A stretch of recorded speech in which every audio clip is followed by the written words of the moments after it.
Hello everyone, welcome back to SGC channel. તો students, આજે આપણે વાત કરવાના છીએ જે તમારે અત્યારે કમ્પલસરી જે લોકોએ અકાઉન્ટ રાખેલું હશે એના માટેના ગ્રુપ્સ હશે.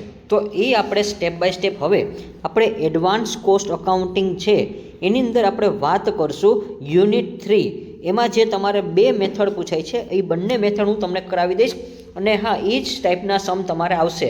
અને બાકીની જે વિદ્યાર્થી મિત્રો નોટ્સ છે એ બધી કમ્પ્લીટ જ છે, પરંતુ એ ગુજરાતીમાં આધારે બની ગયેલી છે. અને હા, ઇંગ્લિશમાં છે યુનિટ 3 એ કમ્પ્લીટ થઈ ગયું છે, બે એક સાથે કરાવી દીધું છે. પરંતુ હવે છે યુનિટ 1 ને યુનિટ 2 છે એની ગુજરાતીની જે આપણે મોસ્ટ ઇમ્પોર્ટન્ટ જે 3 સમ આપીશ તમને દરેક વિષયમાં.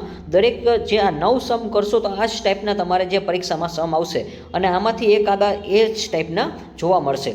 તો વિદ્યાર્થી મિત્રો, તમારા જે અકાઉન્ટ્સને ધ્યાનમાં રાખીને આપણે એવા 3 આઈએમપી સમ બનાવેલા છે. એટલે કે યુનિટ 1 છે એની અંદર 3 સમ આપેલા છે, યુનિટ 2 છે એની અંદર 3 સમ આપેલા છે, અને ત્યાર પછી યુનિટ 3 છે એમાં પણ 3 સમ આપેલા છે. તો અને હા, થિયરીના પણ ક્વેશ્ચન છે એ પણ આપણે રેડી છે. તો આપણે અત્યારે જે 2 પીડીએફ છે ઓલરેડી ગુજરાતીમાં તો બધું મટીરિયલ છે એ રેડી જ છે, પરંતુ ઇંગ્લિશમાં અત્યારે આપણી પાસે જે રેડી છે એ યુનિટ 3 અને 4 છે. તો જો હવે કાંઈ અપડેટ હશે અને જો થઈ જશે તો હું તમને આઈડિયા આપીશ. અને હા, ત્યાર પછી તમારે આ જે પીડીએફ પરચેસ કરવી હોય તો તમે આપણે જે એસજીસીની એપ છે ત્યાંથી તમે પરચેસ કરી શકો છો, અથવા તો તમે ટેલિગ્રામમાં જોડાઈ જજો. જો કાંઈ અપડેટ હશે અને યુનિટ 1 ને યુનિટ 2 આ તમારે ગુજરાતીમાં જોતી હોય તોય ચાલશે, પરંતુ જો ઇંગ્લિશમાં તમારે જોતી હોય તો તમે ટેલિગ્રામ ચેનલમાં જોડાઈ જજો, તો તમને રાત્રે 10 વાગ્યા સુધીમાં અપડેટ આપવામાં આવશે. તો વિદ્યાર્થી મિત્રો, હવે આપણે શરૂઆત કરી લર્નિંગ કરવા જે એક્ટિવિટી છે એ. તો લર્નિંગ કરવા પહેલાં આપણે જો આ જે ટાઈપ 1 છે, અત્યારે જે હું ટાઈપ 1 કરાવું છું એ હું તમને અત્યારે માત્ર લર્નિંગવાળી કરાવું છું. તો અહીંયા જો વિદ્યાર્થી મિત્રો ભૂલ ન કરતા, અહીંયા ભૂલ છે, પણ તો અહીંયા લર્નિંગ બેઝ આવશે. તો લર્નિંગ કરવા કરાવું છું, અને આ સમ છે એ મોસ્ટ ઇમ્પોર્ટન્ટ છે. અને ત્યાર પછી જે સેકન્ડ છે એક્ટિવિટી, એ હું તમને બીજા સમમાં કરાવીશ. તો વિદ્યાર્થી મિત્રો, હવે જેસુ limited provide the following information. એટલે જેસુ લિમિટેડ છે એ તમને શું કરે છે, બધી ઇન્ફોર્મેશન આપી. ધ લર્નિંગ કર્વ એમાં 80% કીધું છે. પછી time taken to manufacturing the first મશીનો, એટલે પહેલાં મશીન માટે કેટલા છે, 400 છે. એટલે પહેલાં મશીન માટે ખાસ યાદ રાખજો 400 છે. અને પછી પર હવર કોસ્ટ એના કેટલા છે, 100 રૂપિયા છે. ત્યાર પછી ડિરેક્ટ મટીરિયલ કોસ્ટ પર મશીન 25,000 છે, એટલે કે 25,000 છે. એટલે જો હવે અહીંયા વિદ્યાર્થી મિત્રો ડાયરેક્ટ મટીરિયલ કીધું છે. ડાયરેક્ટ મટીરિયલ છે એનું કોસ્ટ કેટલું છે, તો કે એનું જે પર મશીન છે 25,000 છે. તો અહીંયા આપણને જો વસ્તુ યાદ રાખજો. પછી ધ વેરિયેબલ ઓવરહેડ કોસ્ટ પર મશીનો, તો વેરિયેબલ એ જો તમને અહીંયા આપેલા છે 15,000 છે. અને ત્યાર પછી ટોટલ ફિક્સ્ડ ઓવરહેડ, તો ફિક્સ ઓવરહેડ કેટલા છે, તો કે એમાં પ્રોડક્શનમાં 7 પ્રોડક્શન ઓફ મશીન 50,000 છે. તો અહીંયા જો તમને બધી વસ્તુ આપી દે છે, તો હવે અહીંયા 3 વસ્તુ તમારી પાસે છે. ડાયરેક્ટ મટીરિયલ, તો ડાયરેક્ટ મટીરિયલ છે એ 25,000 છે. ત્યાર પછી મશીન છે તો એ 15,000 છે. અને ત્યાર પછી હવે આપણે વાત કરીએ ફિક્સ્ડ ઓવરહેડ, તો ફિક્સ ઓવરહેડ કેટલું છે તમારી પાસે, 50,000 છે. ચલો, આટલી વસ્તુ તમને અહીંયા આપેલી છે. હવે આફ્ટર ધેટ ઇઝ 16,000, એટલે કે અહીંયા 60,000 રૂપિયા આપેલા છે. પછી હવે આપણે શું કરવાનું છે, તો અહીંયા તમને કીધું છે પ્રોડક્શનમાં 4 નંબર લેવાના છે, 8 નંબર અને 16 નંબર. તો આ ટાઈપના જે તમને નંબર આપેલા છે એ ખાસ યાદ રાખજો. અને શરૂઆતમાં કાંઈ ન હોય તો એક મટીરિયલ તો હોય, તો જ્યારે એક હોય છે ત્યારે તો એના માટે જો અહીંયા તમને કીધું છે ફર્સ્ટ મશીનો, તો જો તમને બતાવી દઉં છું ફર્સ્ટ મશીન ક્યાં લખેલું છે એ, તો ખાસ યાદ રાખજો. અહીં લખ્યું છે ફર્સ્ટ મશીનમાં કેટલા છે, 400 છે. તો હવે આ બેઝ ઉપર તમને રકમ સમજાઈ ગઈ હશે કે ભાઈ 400 છે, એમાં પહેલાં આપણે કેટલા છે, તો કે એના જે એક મશીનમાં 400 કલાક થાય છે. ત્યારે બીજા મશીન છે તો ડાયરેક્ટ આપણને ચોથાનું કીધું છે, મશીન 4 લ્યો ત્યારે કેટલી કલાક થશે, પછી મશીન 8 લ્યો ત્યારે કેટલી કલાક થશે, અને 16 લ્યો ત્યારે કેટલી થશે. અને આપણે 80% બેઝ ઉપર કરવાના છે. અને લાસ્ટમાં જો એવું કીધું છે મોર એવર કેલ્ક્યુલેશન પ્રોડક્શન કોસ્ટ 8 મશીનો, તો જ્યારે 8 મશીનનું કીધું છે ત્યારે તમને કેટલા કીધા છે, તો અહીંયા 90% છે એ કરવા ધ્યાનમાં લેવાનો છે. તો હવે ત્યારે 8 મશીનનું કીધું છે ત્યારે જો અહીંયા પહેલાં તમને 7 મશીનનું કીધું હતું, અહીંયા 7 મશીનનું કીધું છે અને એમાં 80% છે. ચલો, હવે આપણે વાત કરી હવે જેસુ લિમિટેડની માહિતી છે, એટલે કે અધ્યયન વક્ર. જો આને ગુજરાતીમાં અધ્યયન વક્ર કહેવાશે.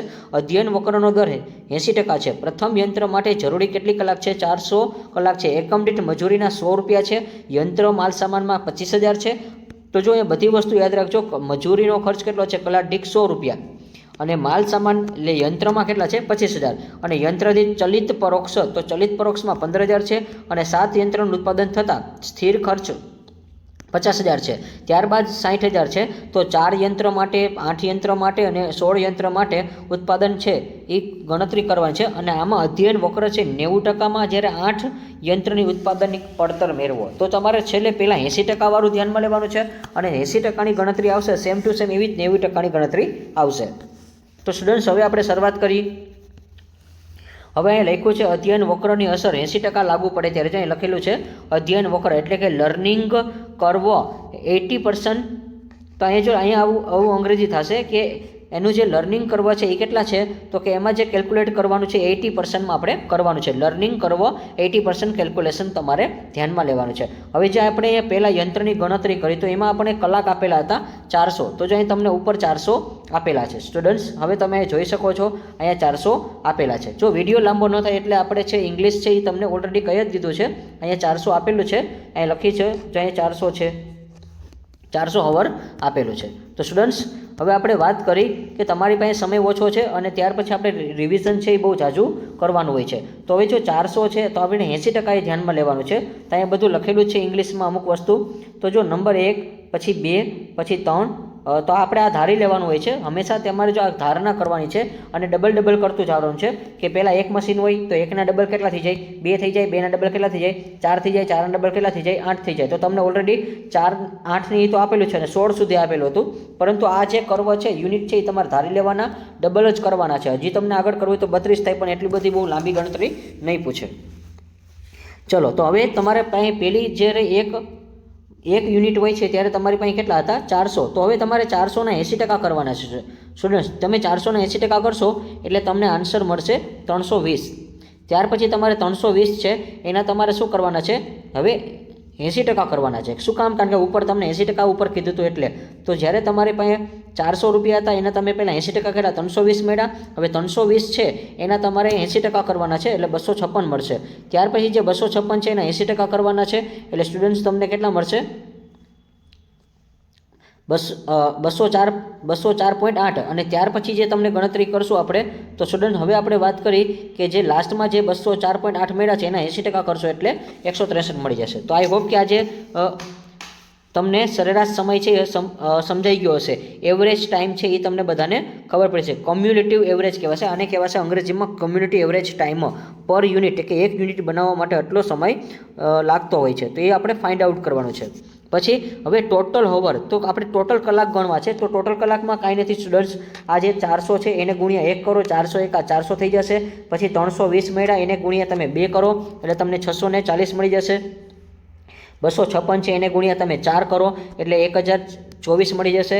પછી 204.8 છે એને ગુણ્યા તમે 8 કરો અને ત્યાર પછી લેસ્ટમાં તમે આ રીતે કરો. તો ચલો આઈ હોપ કે તમને આ સ્ટેપ છે એ સમજાઈ ગયા હશે. હવે સ્ટુડન્ટ્સ આપણે આગળ વાત કરી કે આના ઉપર તમારે ગણતરી કરવાની છે. તો આપણને જો મટીરિયલ આપેલું હતું, લેબર આપેલું હતું અને વેરિયેબલ કોસ્ટ આપેલું હતું. તો એટલે કે માલ સામાન ખર્ચ હતા, એટલે કે યંત્ર દીઠ હતા, પછી મજૂરીનો હતો, કલાક દીઠમાં હતો, અને વેરિયેબલ છે એટલે કે ચલિત છે એટલે ચલિત યંત્ર છે એ 15,000 આપેલા હતા. ચલો સ્ટુડન્ટ્સ, તો એકવાર તમને એ બતાવી દઉં છું.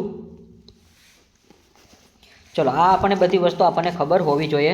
તો જો અહીંયા વિદ્યાર્થી મિત્રો અહીંયા લખેલું છે તમારી પાસે કે યંત્ર દીઠ માલ સામાન, તો યંત્ર દીઠ માલ સામાન કેટલો છે જ્યારે તમારી પાસે 25,000 છે. ત્યાર પછી આપણે આગળ વાત કરી તો કે જે અહીંયા નીચે આપેલું છે ચલિત પરોક્ષ ખર્ચ, તો ચલિત પરોક્ષ ખર્ચ કેટલો છે આપણી પાસે 15,000 છે અને જેને આપણે અંગ્રેજીમાં કહેવાશે વેરિયેબલ કોસ્ટ કહેવાશે. ચલો સ્ટુડન્ટ્સ, હવે આ તમને ખબર પડી ગઈ છે. અને હા, એનો જે એકમ દીઠ પ્રાઇસ છે એ તમને બતાવી દઉં અહીંયા કે કલાક દીઠ મજૂરીના કેટલા દેવાના છે 100 રૂપિયા દેવાના છે. તો આ જ વસ્તુ તમને અંગ્રેજીમાં પણ ઉપર સેમ આપેલી છે. તો સ્ટુડન્ટ્સ તમે જોઈ શકો છો. ચલો તો હવે અહીંયા આપણે જે તમારે જોવાની વસ્તુ છે એ તમને બતાવી દઉં. પેન બદલાવી નાખે એટલે ખબર પડે છે. તો સ્ટુડન્ટ્સ હવે અહીંયા જો તમને લેબરનો જે કોસ્ટ છે એ કેટલા રૂપિયા છે પર યુનિટમાં તમારે એને 100 રૂપિયા દેખાવાના છે. પછી ડિરેક્ટ મટીરિયલ છે એના તમને કેટલા આપેલા છે 25,000 આપેલા છે. અને વેરિયેબલ ઓવરહેડ છે એના તમને કેટલા આપેલા છે 15,000 આપેલા છે. તો આ રીતે તમને બધી વસ્તુ આપેલી છે. અને લાસ્ટમાં તમને એ કીધું છે કે જો ટોટલ ફિક્સ્ડ ઓવરહેડ છે એ પ્રોડક્શન 7 હોય ને ત્યાં સુધી તમારે 50 લેવાના છે. જો 7થી વટી જાય, જો પ્રોડક્શન છે, જો પ્રોડક્શન 7 સુધી હોય, એટલે કે દાખલા તરીકે 1 હોય, 2 હોય, 4 હોય, ત્યારે તમારે કેટલા લેવાના છે? 50,000 લેવાના છે. કેમાં? ફિક્સ્ડમાં. અને જો હવે દાખલા તરીકે 4ના ડબલ કેટલા થાય? 8. તો 8 થાય છે ત્યારે તમારે કેટલા લેવાના છે? 60,000 લઈ લેવાના છે. હવે તો 8 પછી 16 આવે, તો 16માંય તમારે કેટલા લેવાના છે? 60,000 લેવાના છે. આ રીતે તમને ફિક્સ આપેલું છે. તો જો અહીંયા તમને ગુજરાતીમાં એવું જ કીધું છે કે 60 યંત્રોનું ઉત્પાદન થાય તો કુલ સ્થિર ખર્ચ કેટલો લેવાનો છે? કે 1 થી 7માં હોય તો તમારે 50,000 લેવાના છે. જો 7થી વટી જાય ત્યારે તમારે ફિક્સમાં 60,000 લઈ લેવાના છે. ચલો, તો હવે આ તમને નોટ્સ સમજાવી દઉં છું. સિમ્પલ છે, કાંઈ નથી ગણતરીમાં. ચલો, હવે અહીંયા મેં લખેલું છે પર્ટિક્યુલર 4, 8 ને 16. તો આ તો આપણને કીધું હતું એટલે 4, 8, 16નું બનાવી છે. જો એ કીધું છે 4, 8 ને 16. ચલો, તો હવે આપણને કહી જ દીધું છે. તો હવે અહીંયા આપણે જો મટીરિયર, તો મટીરિયર તમને એટલે કે માલ સામાન છે. પહેલાં આ બધી અંગ્રેજી વિગત છે એ કહી દઉં તમને. સિમ્પલ અહીંયા બધી ગણતરી સમજાવેલી જ છે સ્ટુડન્ટ્સ. તો હવે તમે જોઈ શકો છો આપણી પાસે કેટલા છે કે જ્યારે આપણી પાસે રકમ કેટલી છે તમારી પાસે, તો કે 25 પર યુનિટ તમને આપેલા. તો 25 છે.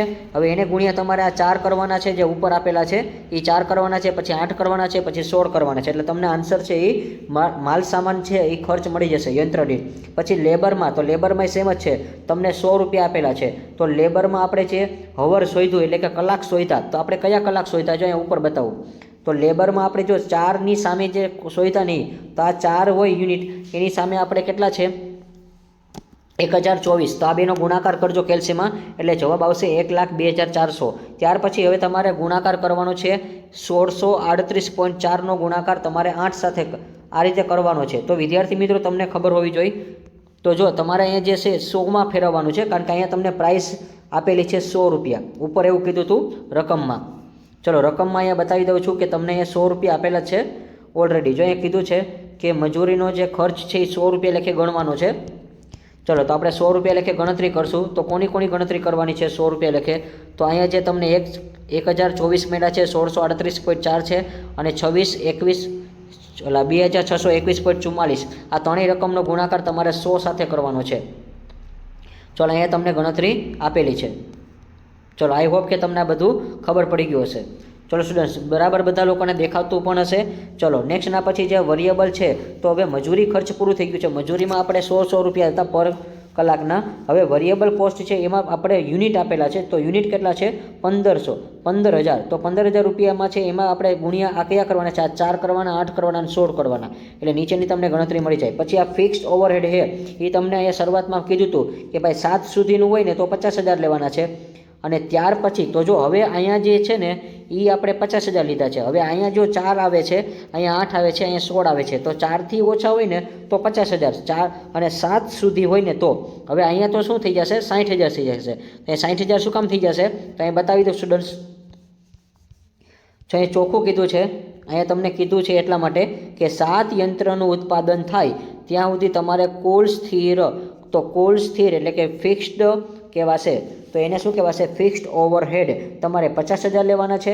એટલે 1 હોય, 2 હોય અને 4 હોય. 4 પછી કેટલા આવે? 8 આવે અને 16 આવે. તો ખાસ યાદ રાખજો. તો આ તમારે 7ની અંદર આવે ત્યારે તમારે કેટલા લખવાના છે? 50,000 લખવાના છે. અને હવે અહીંયા 7થી વધી જાય, જોયો તો 7થી વધી જાય ત્યારે બધામાં ફિક્સ કેટલો લઈ લેવાનો છે? 60,000 લઈ લેવાનો છે. તો પછી હવે 7થી વધારે કોણ છે? 8 છે ને 16 છે, એટલા માટે. ચલો, તો આ એક પ્રકારનો નિયમ હોય છે. એ નિયમ બેઝ ઉપર તમારે ચાલવું પડે છે. ચલો, આ 50,000 ને 60,000 તમને બધાને ખબર પડી ગઈ છે. અને સ્ટુડન્ટ્સ અહીં નીચે એક નોંધાઈ લખેલી છે કે અહીંયા તમને લખેલી છે કે ફિક્સ ઓવરહેડ જ્યારે 7 યંત્રનું ઉત્પાદન થાય ત્યાં સુધી તમારે 50,000 લેવાના છે.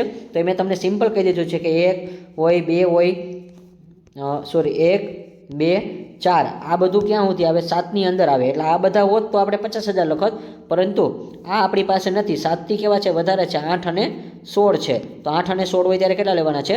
60,000 લેવાના છે. એવું તમને રકમમાં કીધું છે. ચલો, તો પહેલી ગણતરી આપણી પતી જાય છે. ત્યાર પછી હવે આપણે જે જવાબ મળ્યો છે બસ એને ભાગ્યા તમારે એવરેજ કાઢવાની છે. તો બસ હવે દાખલો પૂરો થઈ જશે.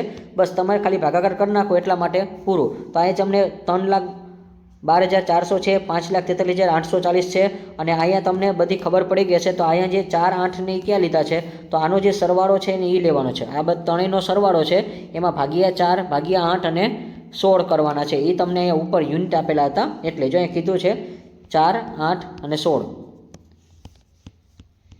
ચલો સ્ટુડન્ટ્સ, તો આ તમે ગણતરી તમે જાતે કરી શકો છો. આ તમને આઈડિયા આવડી ગયો હશે. તો આનું ફોર્મ્યુલા છે average cost is equal to total average cost. હવે ટોટલ આપણે મેળવી છે, એટલે તો ટોટલ માટે શું છે, ટોટલ સરેરાશ પડતર મેળવવા માટે ડિવાઇડેડ બાય એકમ કરવું પડે. તો એકમ જે આપણને યુનિટ આપેલા છે એ લેવાના છે. તો હવે આપણે આ પતી જાય છે, ત્યાર પછી હવે નેક્સ્ટ ગણતરી કરી જે આપણે કીધી હતી એ સ્ટુડન્ટ્સ અહીં નીચે.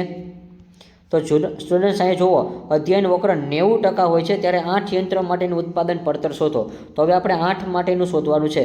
તો 90% કીધું છે. તો હવે આપણે એની ગણતરી કરી, પહેલી ગણતરી પૂરી થઈ ગઈ છે. ચલો, નાનીકડી ગણતરી છે. હવે આપણે અહીંયા જો અમુક વધારાની વર્કિંગ નોટ લખી છે, કેલ્ક્યુલેશન ઓફ ધ હવર. તો આપણે 90%માં ફેરવવાનું છે. તો યુનિટ તો 400 જ રહેશે, બસ હવે 400ના તમારે 90% કરવાના છે. તો સેમ આ ગણતરી બધાને આવડી જશે. 1, 2, 4 અને 8 આ રૂલ્સ તમને ખબર પડી ગઈ છે કે ભાઈ જ્યારે લર્નિંગ કરવા પૂછે કે અત્યારે પૂછે ત્યારે તમારે શું કરવાનું છે. નિયમ છે યુનિટમાં 1, 2 અને ડબલ કરવાના છે. તો 2ના ડબલ 4, 4ના ડબલ 8 અને 8ના ડબલ 60.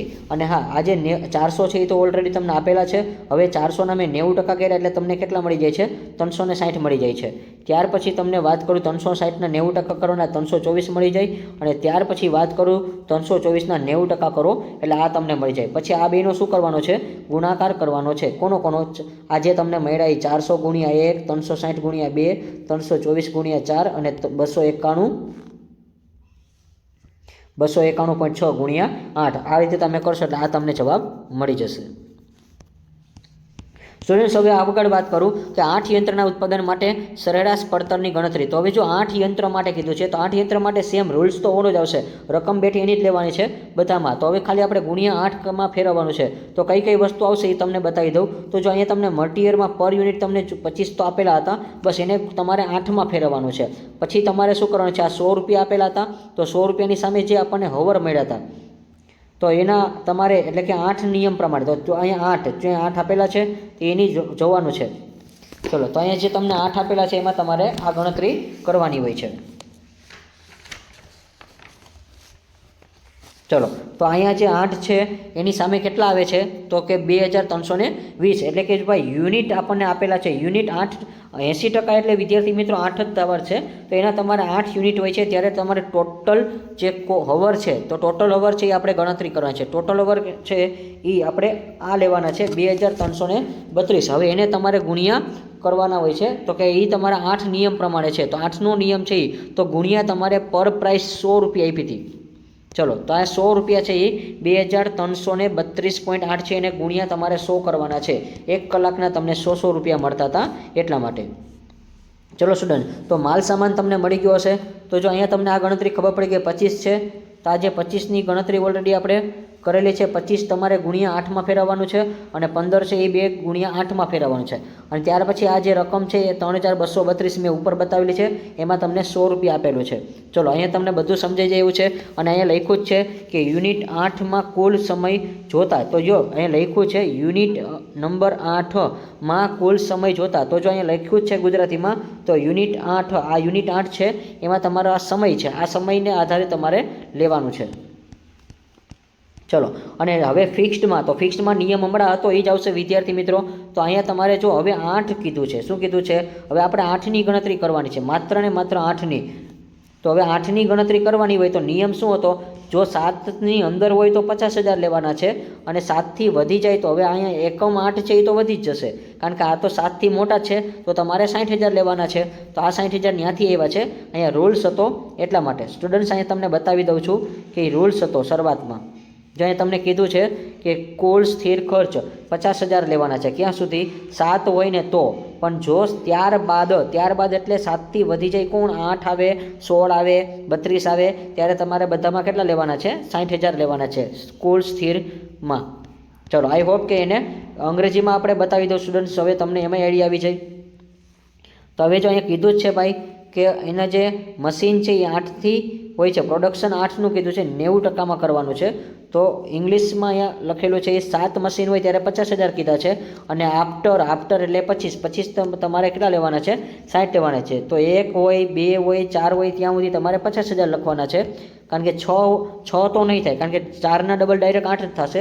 તો 8 હોય, 16 હોય, 32 હોય ત્યારે બધામાં તમારે 60,000 લેવાના છે. ચલો, આઈ હોપ કે તમને આ આઈડિયા આવી ગયો હશે. તો સ્ટુડન્ટ્સ, હવે અહીંયા તમને આ સમજાઈ ગયું હશે, મેં તમને કીધો છે એ પ્લાન. ચલો, અને ત્યાર પછી આ તમારે સરવાળો કરવાનો છે. તો સરવાળો કેનો કરવાનો છે? તમને જે પહેલાં મટીરિયલ મળ્યા છે એ, એટલે કે માલ સામાન મળ્યા છે એ, પછી લેબર મળેલા છે તો લેબરનો કરજો. લેબર છે, પછી તમારી પાસે વેરિયેબલ કોસ્ટ છે, અને પછી 60,000 છે. આનો સરવાળો કરશો એટલે 6,13,280 મળશે. એને પ્રોડક્શન કોસ્ટ કહેવાશે. અને લાસ્ટમાં બસ દાખલો પૂરો થઈ ગયો છે, બસ ભાગાકાર કરી નાખો કે 8 યુનિટ હોય ત્યારે તમારે કેટલા રૂપિયામાં પડે છે. તો 8 યુનિટનું એવરેજ છે એ કેટલામાં પડે છે? 76,660માં પડે છે. તો અહીંયા લખ્યું છે ટોટલ સરેરાશ પડતર. તો કે total average cost. Total average cost હમણાં તમને જે સરવાળો ઉપર મળ્યો છે એ, અને ટોટલ યુનિટ તો કેટલા હતા? તો અહીંયા આપણે 8ના ભાગ્યા કરવાના છે, કારણ કે 8 યુનિટની ગણતરી કરી છે. ચલો, અહીંયા તમને 6 આપેલા છે 6,13,200. બસ અહીંયા દાખલો છે એ પૂરો થઈ જાય છે. તો વિદ્યાર્થી મિત્રો, આ વિડીયોને તમને જો ગમે છે તો ખાસ કરીને કોમેન્ટમાં જણાવો, અને આ વિડીયો એક્સપ્લેન કઈ રીતે કર્યું છે અને તમને કેટલો સમજાય છે એ પણ તમે ખાસ કોમેન્ટમાં જણાવો, કારણ કે તમારે જ્યારે એક્ઝામ હોય છે ત્યારે આપણે આઈએમપી સેશન છે એ તમને અપલોડ કરતા હોય છે. તો વિડીયોને મેક્સિમમ તમે શેર પણ કરજો. Like this video, share this video, follow with SGC.